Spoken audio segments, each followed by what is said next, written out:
Bonjour tout le monde. Vous avez peut-être remarqué sous les publications que je fais dans les commentaires ou des fois à certains moments, les personnes vont m'écrire un message privé aussi pour me poser des questions, pour aussi suggérer des thématiques, des sujets sur lesquels on pourrait échanger. Et puis, ce que je fais à ce moment-là, c'est que j'ai un petit carnet, puis là, j'écris les questions des gens, les thématiques, et j'y reviens de temps en temps pour venir vraiment répondre à ces questions-là.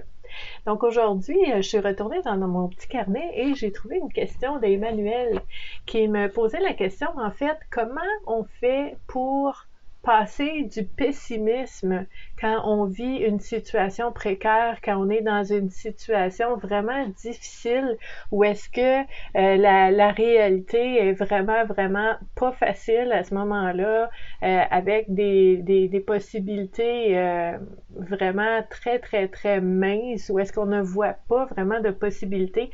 Comment on fait pour se sortir du pessimisme à ces moments-là, pour aller puiser dans nos talents, pour aller puiser et créer un optimisme malgré ces situations-là? Une bonne question, hein, Emmanuel?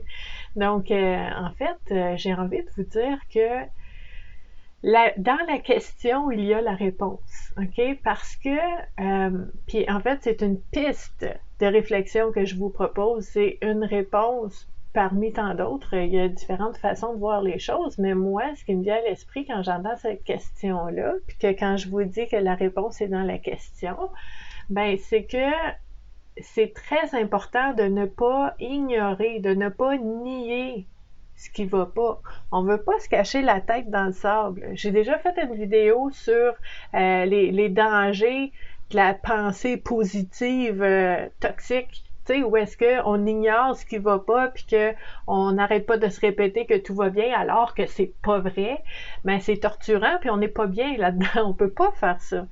Donc, c'est important, premièrement, de ne pas nier ce qui est. On veut accueillir ce qui est là dans le moment. Donc, c'est précaire, c'est difficile, c'est pas idéal. Les possibilités sont très minces.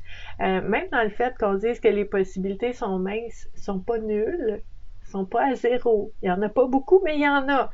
Donc, c'est cette vision complète de dire, ben, c'est très difficile, c'est peut-être difficile depuis un bout de temps, c'est peut-être très lourd à porter, c'est la précarité au niveau matériel, physique, financière, au niveau des relations, c'est des difficultés au niveau de différentes sphères de vie, et ça peut avoir des impacts sur notre humeur, sur notre façon de voir les choses. Est-ce que c'est si grave de dire que je suis dans une mauvaise passe, que je suis triste ou que je suis démotivée?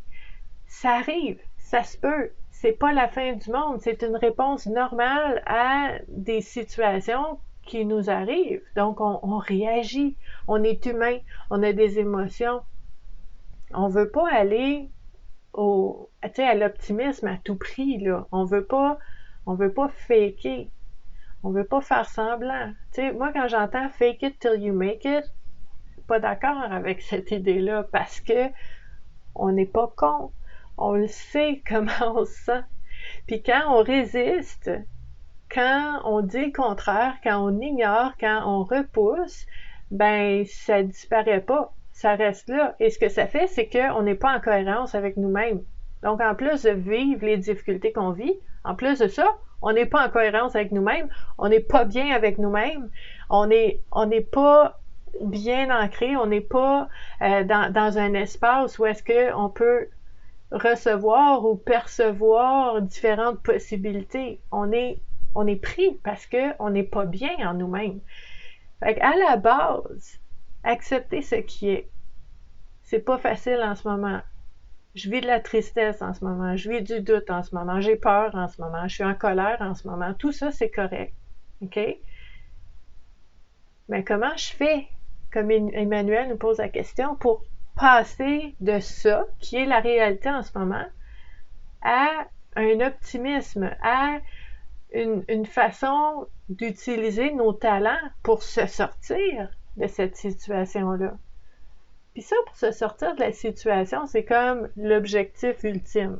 OK? Je vais reculer un peu et je vous propose, au lieu d'arriver à l'objectif ultime, juste de se poser la question, comment je fais de passer du pessimisme à me sentir mieux dans cette situation-là? Parce qu'on ne changera pas les choses du jour au lendemain. Emmanuel a une partie de la réponse dans sa question quand il nous parle de nos talents. Parce qu'il nous parle de précarité, de réalité dans la vie, que c'est pas facile. Tout ça, c'est vrai. Mais c'est vrai aussi qu'on a des talents. C'est vrai aussi qu'on a des compétences. C'est vrai aussi qu'on a des forces en nous. Donc oui, je peux vivre la précarité financière, la précarité matérielle, la précarité de l'emploi, la précarité au niveau de mes relations, que c'est pas facile, je me sens fragile.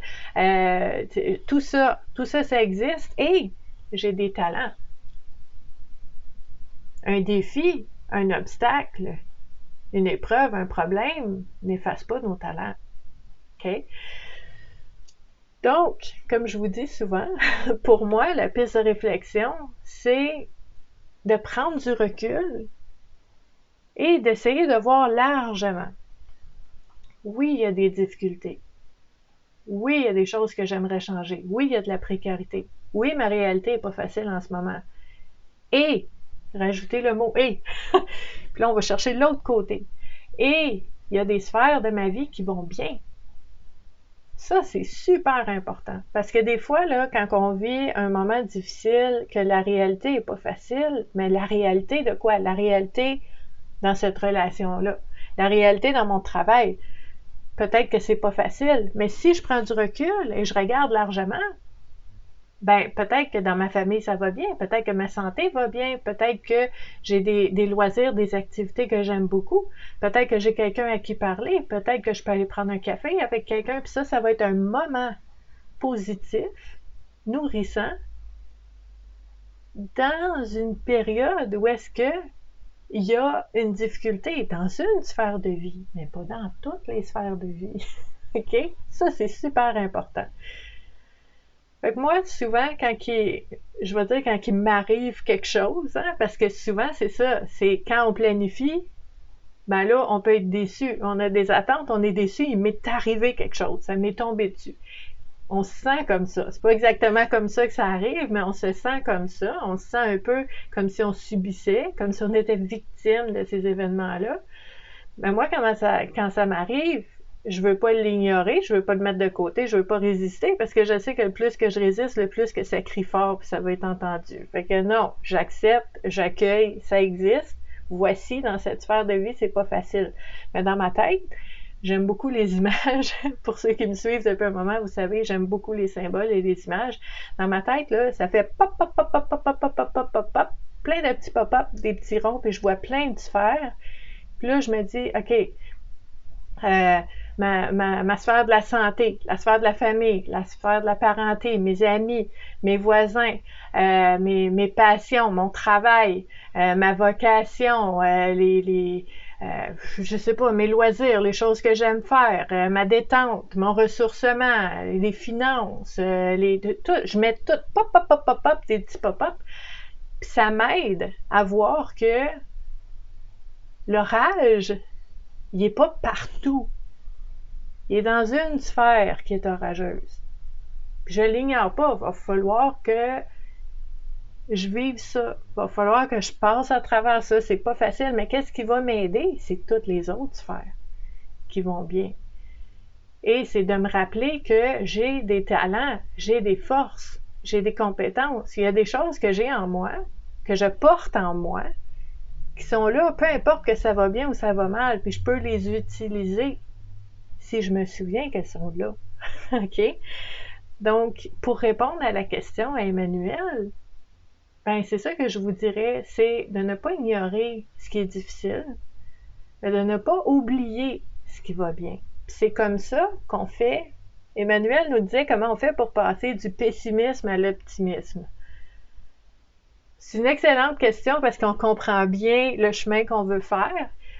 Moi, je vous dirais juste de doser un peu.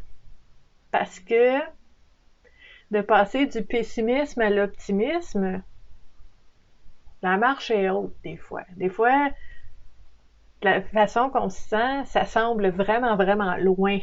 OK? Fait on veut y aller en petites étapes. Donc moi, je vous dirais juste de rephraser ça en disant comment on fait pour passer du pessimisme à l'espoir. Juste un espoir, pas que ça va bien aller avec un arc-en-ciel, mais l'espoir que ça peut aller mieux. Pas que tout est réglé, mais que ça peut aller mieux. Que jour après jour, tranquillement, ça peut aller mieux. Déjà, ça, c'est extraordinaire, là. On n'est pas rendu à l'optimisme, mais c'est comme ça qu'on s'y rend, pas à pas à pas. Donc, Emmanuel, j'espère que ça répond à ta question.